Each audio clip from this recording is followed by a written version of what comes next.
આણંદ જિલ્લા પોલીસે આજે મોટી કાર્યવાહી કરી છે, જેમાં પોલીસે બેડવા ગામની સીમમાં એક્સપ્રેસ હાઈવે નજીક 36,82,000ની કિંમતની વિદેશી દારૂની બોટલોનો નાશ કર્યો છે। આ કાર્યવાહી આણંદ ડિવિઝન હસ્તકના વિવિધ પોલીસ સ્ટેશનો અને આણંદ રેલવે પોલીસ સ્ટેશન દ્વારા જપ્ત કરાયેલા દારૂના જથ્થા પર કરવામાં આવી છે। જિલ્લા પોલીસ અધિક્ષક જીજી જસાણીની સૂચના મુજબ આ કાર્યવાહી હાથ ધરવામાં આવી હતી।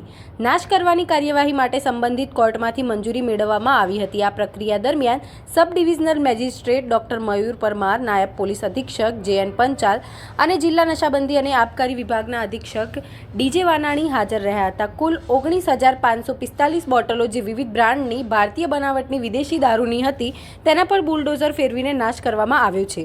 આ કાર્યવાહી 2024-25ના વર્ષ દરમિયાન જપ્ત કરાયેલા દારૂના જથ્થા પર કરવામાં આવી છે।